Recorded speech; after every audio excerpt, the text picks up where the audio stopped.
Awesome. Hi, friends. Welcome to Air to Earth Tarot. I'm Ange, and today we are doing a tarot talk for the sign of Scorpio. So welcome to all my Scorpios out there. So glad you could join me. So today we are doing tarot talk for quarter 3 of 2021. So that is July, August, and September. So, to my newcomers, what a tarot talk is we're going to do a tarot reading specifically for your sign. And again, this can be for sun, moon, or rising signs. And we are going to just feel out the energies for the next quarter coming up, things you need to pay attention to, things you want to focus on in terms of your spiritual practice, meditation, visualization, tarot, any of that good stuff. So this tarot talk is going to help you to pinpoint exactly what you want to focus on for the next 3 months. Okay. Before we get into it, I do want to invite you to follow Air to Earth on Instagram. That's going to be at air2earth_. Air, the number 2, earth_. Don't worry, it will be in the description box below, as well as any more information that you may be looking for, decks that I use, other ways to get in contact with me. It'll all be in the description box below, okay? So, without further ado, let's get into your reading, Scorpio. So, this time around, we're pulling one card for each month, July, August, and September. We're going to clarify, and then we will finish it up with an oracle card, okay? A lot coming out for you already, Scorpio. So let's get into it. What do we have for Scorpio for the month of July 2021? If you don't like the shuffling, go ahead and fast forward. What do we have for August for Scorpio?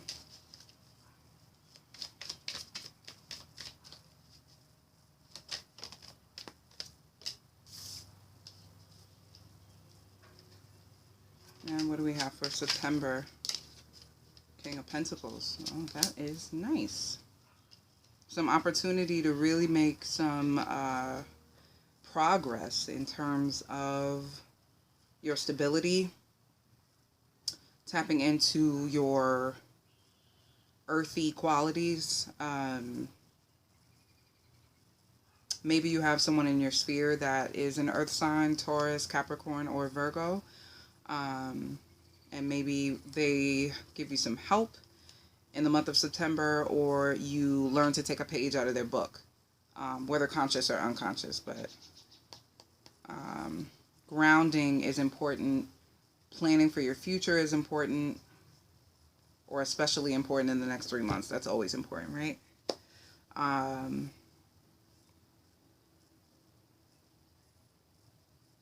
Taking the road less traveled, Scorpio, is something you want to think about over the next 3 months. Taking the road less traveled and making that work for you. Seeing how it can work for you. A certain openness is here.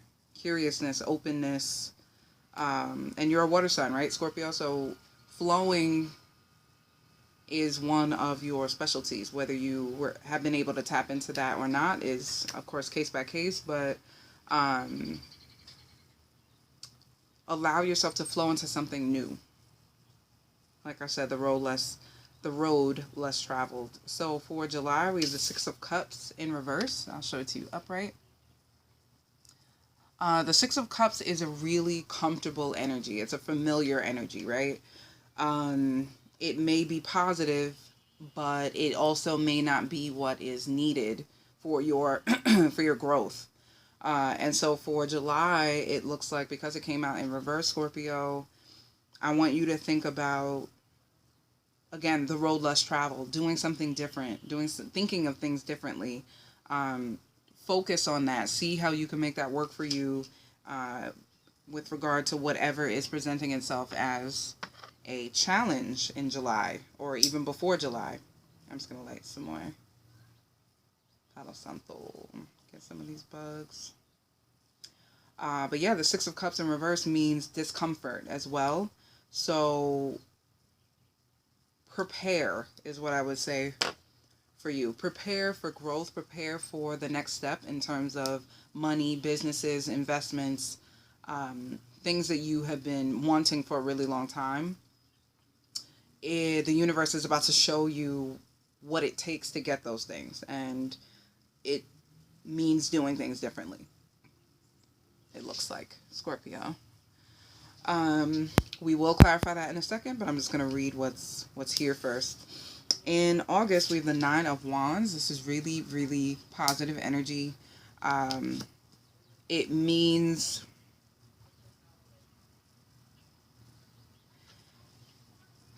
the Nine of Wands is, it's almost like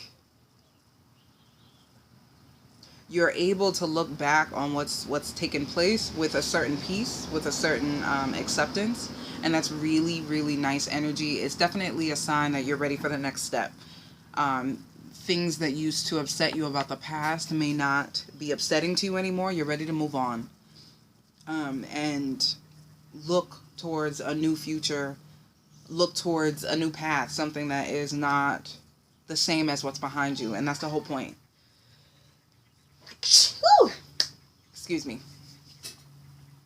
Right up my nose.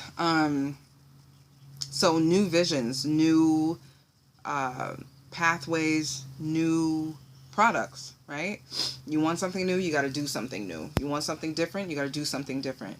And so perspective is always important, but particularly in the month of August for you, Scorpio.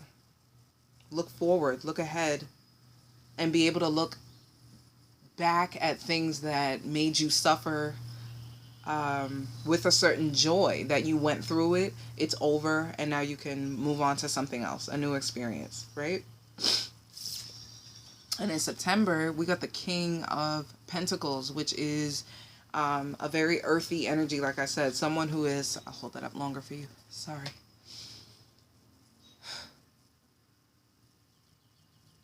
Come on.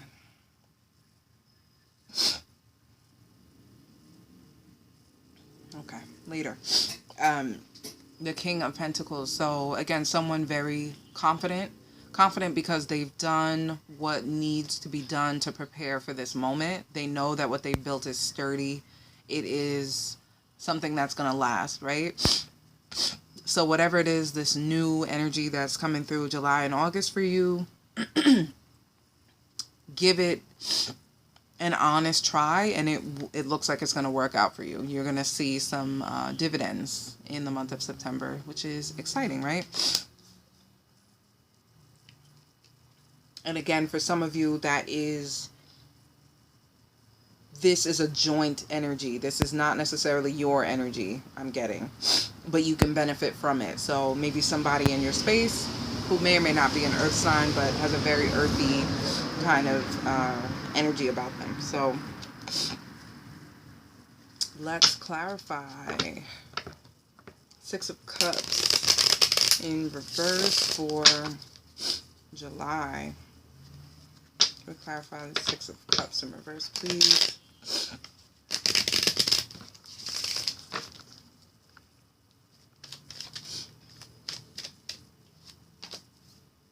Five of Cups.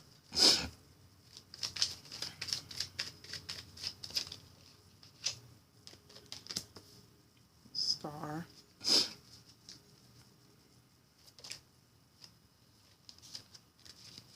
Nine of Cups. And Temperance in reverse.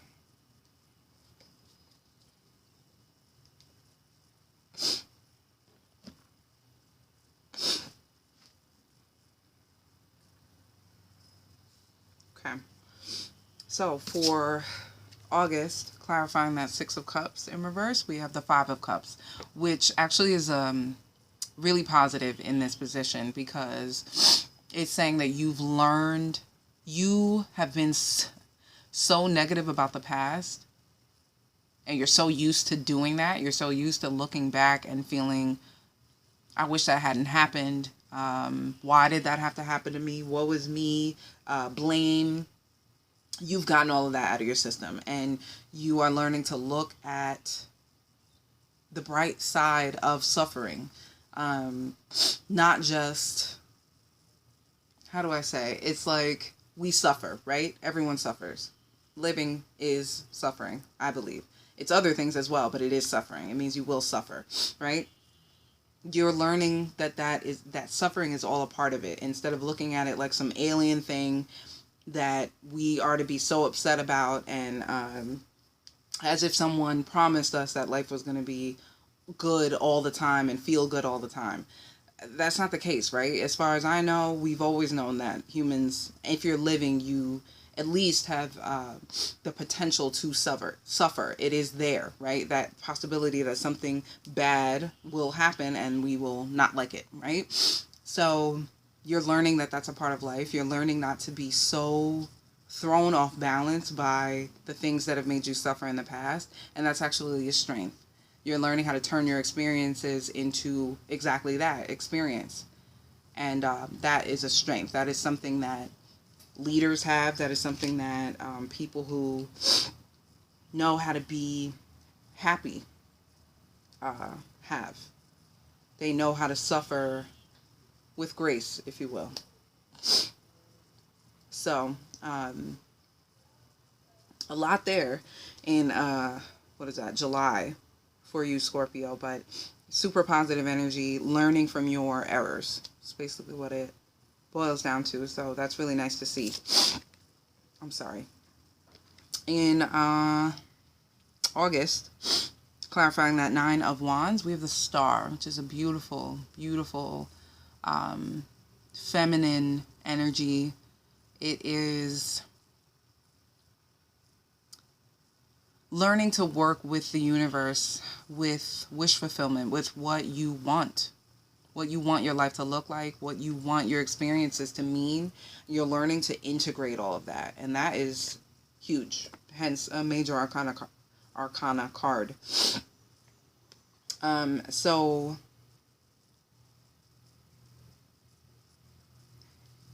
the world is your oyster, is what I'm getting.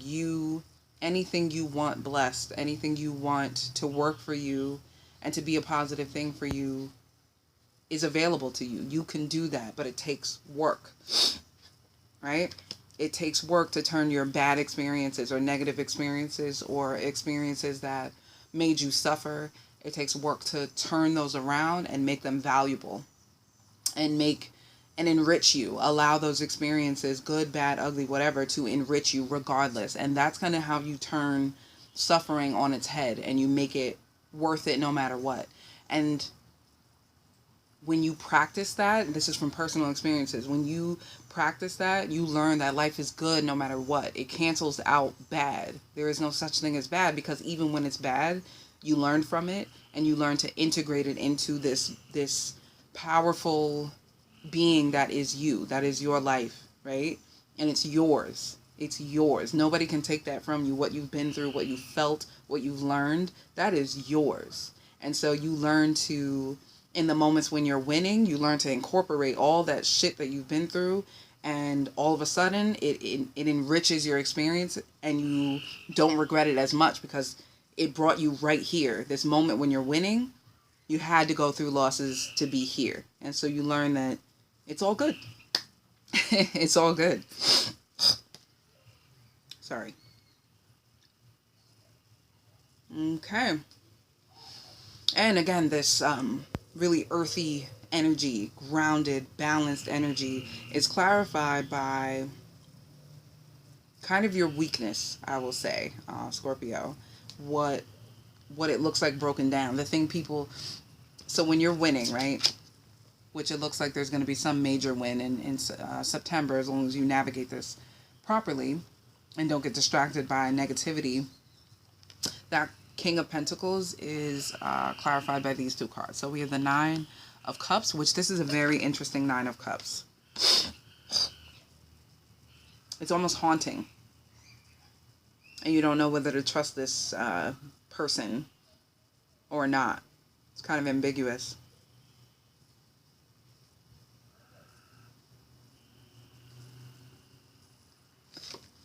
But what I'm getting from it is it's almost like you're alone, you're lost, you're looking for direction, and then you come across this person, this ambiguous, interesting looking person who is connected to the moon, connected to your emotions, connected to divine feminine, right? But also means that it is fickle. It changes this person or whatever it is they're supposed to symbolize. But whatever it is, they offer change. Good, bad, ugly, again, you don't know. Depends on perspective, but they offer change. They offer a different path, right? And that's kind of been a theme throughout this reading. So the Nine of Cups is that paradoxical concept that good or bad is subjective. It is subjective, and you're learning that that's true, that that's actually true. So for you to look back at an experience and say it was bad, I wish it didn't happen, you're learning that that's actually a very immature way to look at life, to look at experiences, and you're growing and you're learning to see things as more ambiguous, more complicated than that, right? It's just something you encountered on this journey. And we have the Temperance card, also featuring a person, woman, it looks like in this case, in the forest, kind of welcoming a line of men to experience something to do with water, something to do with a waterfall. So a lot of feminine energy here for you, Scorpio. You may find yourself kind of overwhelmed by emotion in the next couple of months, which is okay. It's cleansing, and that's what I'm getting from this. Even though we got it in reverse, which says that it's something you need to work on, your balance, your expressing your emotions, allowing people to see your emotions is what I'm getting. But this is something you're working on, right, Scorpio? This is something you're learning to integrate into who you are. And it's ultimately positive, but it has to do with experiences, how you view them, learning that there's two sides to everything, that there is good and bad to everything. Things are more often ambiguous than they are in anything else, I think. And ultimately, it looks like growth for you. So, super exciting for you, Scorpio. There's a lot here, but there's a maturity to this reading. So, that's nice. That's nice. Not a lot of talking here. Just a lot of inward growth, stability, and balance overall. So, integration. So let's close it off with a oracle card. Ooh. Ingenuity. I'm going to put one more. Okay, two more. I'll take them all. Seems to be a lot here for you, Scorpio, so it's okay if we run a little bit longer. Abundance, simplicity, ingenuity. Awesome. Well, first of all, ingenuity. Again, integration is key for you in the next 3 months. So you're, again, learning that everything that you go through, even the shit that you regret, that you hated when it was happening, makes you who you are. So when you have these moments where people are just really accepting and loving your story and what you have to say and your ideas, you're going to remember, okay, that shit I went through that I really hated, it's actually helping me in this moment. It's helping me be genuinely who I am. It's helping me be different. It's helping me be creative. And so can I really say that I wish I didn't go through that? Simplicity. Again, I felt this reading, there isn't a lot of chatter going on. There aren't a lot of energies going on. So maybe you find yourself in solitude a lot in the next couple of months. Maybe you and one other person that you are bonding with and working with, and then you feel that they really balance you out. That's kind of what I'm getting in the next couple of months for you, Scorpio. And abundance, which, what else? What would be a better card to end a reading on, right? Abundance. Again, you realize that you had to be in lack first in order for you to be abundant later, and life will continue to go up and down like that. So just experience it. Be along for the ride. Be okay with it, right? So this one ran super long, but that's okay, Scorpio. I really hope that this helps in the next couple of months for you. And don't forget, like I said, to follow us on Instagram so you can see your visual for this reading, okay? Thank you so much. Be well. Bye.